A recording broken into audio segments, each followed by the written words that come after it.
Hello everyone and welcome to this episode of Ignition Time. In this episode, I'm going to talk to you about the epidemic, and it's not the epidemic you're thinking about, the national embarrassment, in the words of President Biden, and on a lighter note, the DC Comedy Hour. Welcome to this episode of Ignition Time, everyone. My name is Dr. Chhoda with Ignition Time. This right here is a little bit of information about me. You'll learn more about who I am, what my journey has been like, and why you should listen to me. This channel, the Ignition Time channel, is about the country, the economy, as well as our money. Let's get started with a matter that's very important for all of us. And let's hear President Biden talk about it. In this clip, President Biden says, and I quote, "Gun violence in this country is an epidemic and it's an international embarrassment." Folks, when I talk with individuals in other parts of the world, number one, they can't believe some of the laws that we have, the open carry laws in certain states, and they can't believe the extent of the shootings that take place in a country as developed as the United States of America. Let's hear from the President of the United States as he talks about this subject. Let's watch. Today we're taking steps to confront not just the gun crisis, but what is actually a public health crisis. Nothing I'm about to recommend in any way impinges on the Second Amendment. They're phony arguments suggesting that these are Second Amendment rights at stake from what we're talking about. But no amendment to the Constitution is absolute. You can't yell fire in a crowded movie theater. We call it freedom of speech. From the very beginning, you couldn't own any weapon you wanted to own. From the very beginning the Second Amendment existed, certain people weren't allowed to have weapons. So the idea is just bizarre to suggest that some of the things we're recommending are contrary to the Constitution. Gun violence in this country is an epidemic. Let me say it again. Gun violence in this country is an epidemic, and it's an international embarrassment. You know, we saw it again last night as I was coming to the Oval Office. In the next segment, and I promise you this is going to get a lot of pushback from the NRA, from Republicans, this is what President Biden said. He calls for a ban on assault weapons and high-capacity magazines. He says, and we should eliminate gun manufacturers from the immunity they received from Congress. In other words, gun manufacturers can now be sued. That is what President Biden wants. Let's roll the tape and hear these important comments from President Biden. Now, I know this has been a hobby horse of mine for a long time. Got it done once. We should also ban assault weapons and high-capacity magazines in this country.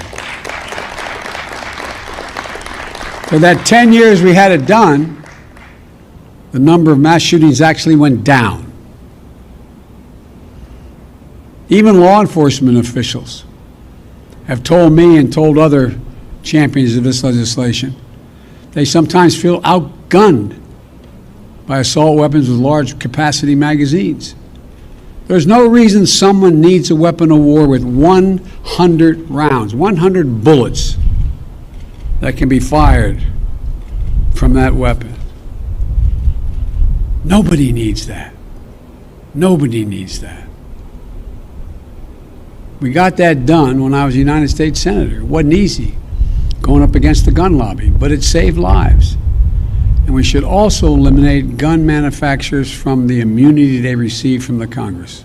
In an important tweet from Yamike Alkindor, who's a White House correspondent for PBS NewsHour, she highlights the four points that President Biden emphasized when he was talking about gun reform. You'll see those 4 points on your screen right now, and I encourage you to click the links in the description section below if you want to learn more about this subject. Now, the president has been pretty vocal, not just on the subject of guns, on the subject of infrastructure, on the subject of tax reform. But the president has been very vocal about what's happening in Georgia, because there was voting reform in Georgia. And in some new comments, the governor of Georgia, Governor Brian Kemp, said that President Biden is lying about the state's new voting and he needs to get his facts straight. Let's roll the tape and hear from the governor of Georgia, Brian Kemp, as he contradicts the United States president. Let's roll the tape and hear from the governor of Georgia. You used a very strong word to describe the president. You associated him with lying. You used the word. You want to back that up? It's a very strong word.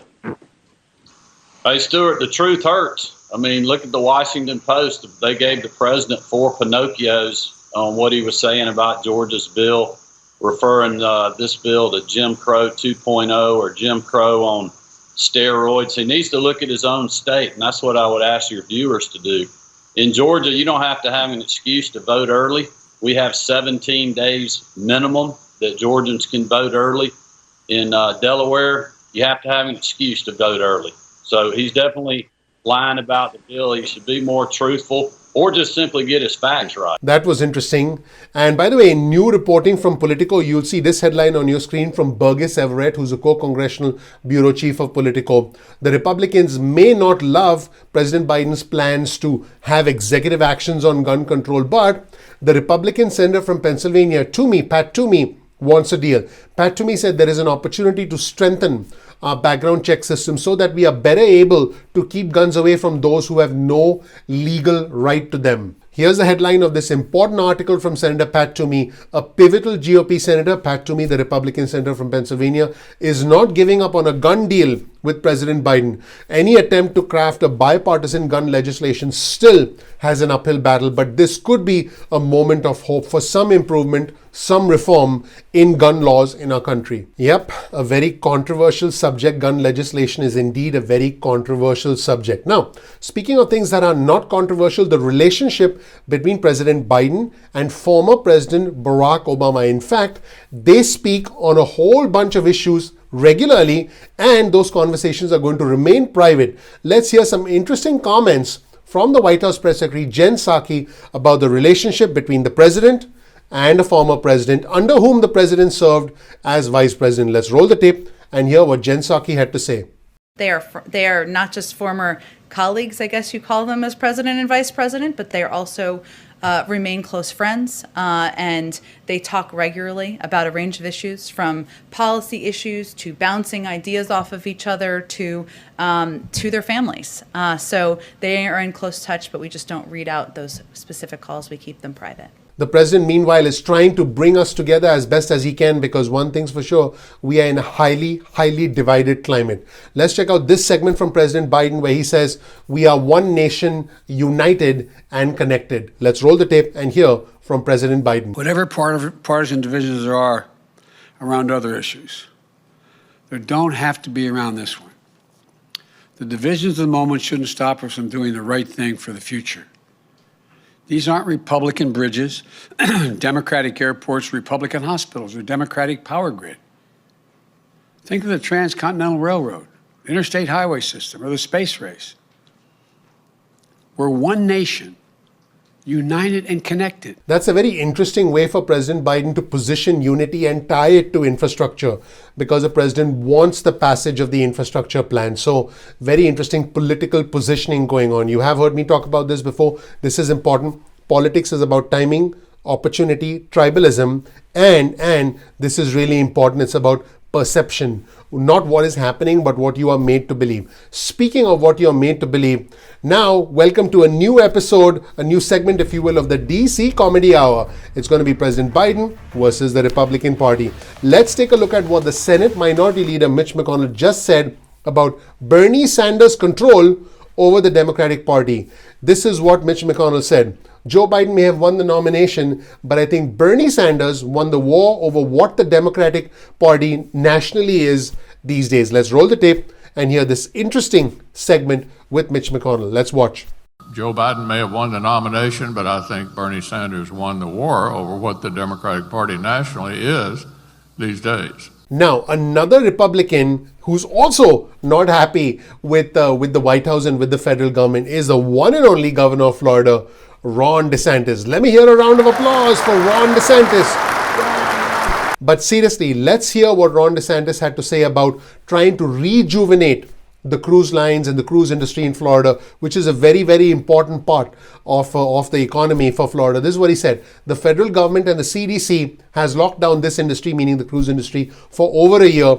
This is not reasonable. This is not rational. Let's roll the tape and hear what DeSantis had to say. The federal government and the CDC has locked down this industry for over a year. This is not reasonable. This is not rational. And guess what?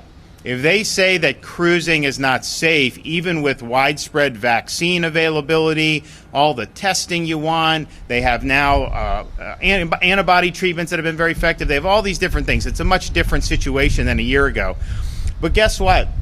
People are still going to go on cruises. He's not done. He's not done, folks. DeSantis also said this. We're filing a lawsuit against the federal government and the CDC, demanding that our cruise ships should be reopened immediately. Wow.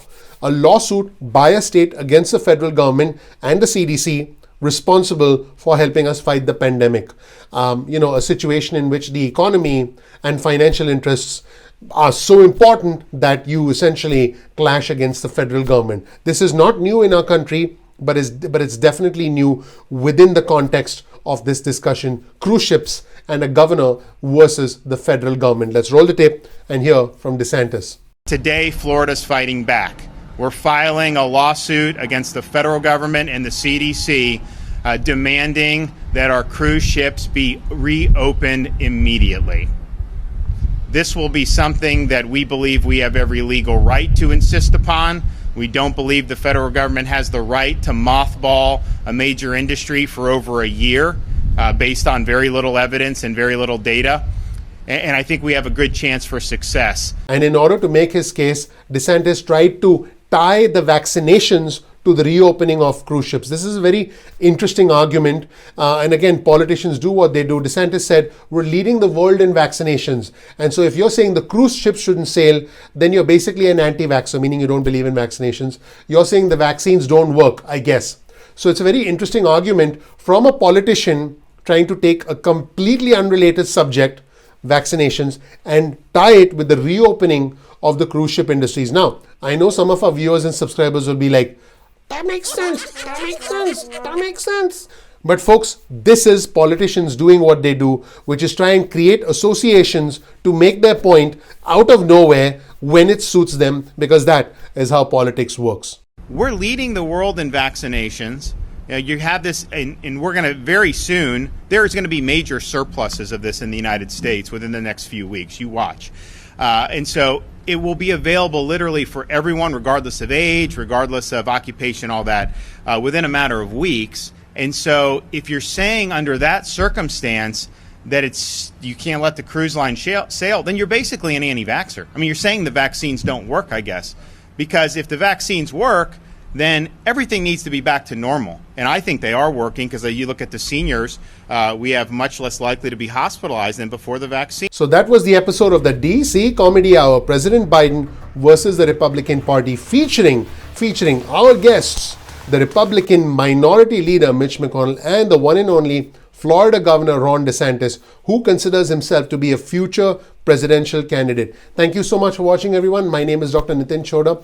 Please click the like button. Please subscribe. Please enable notifications. It helps me. It helps out the channel. It would mean a lot to me. Thank you so much for watching. Again, just take a second of your time to click the like button, subscribe and enable notifications. I appreciate you. I'm looking forward to seeing you in the next episode of Ignition Time. Take care. Bye.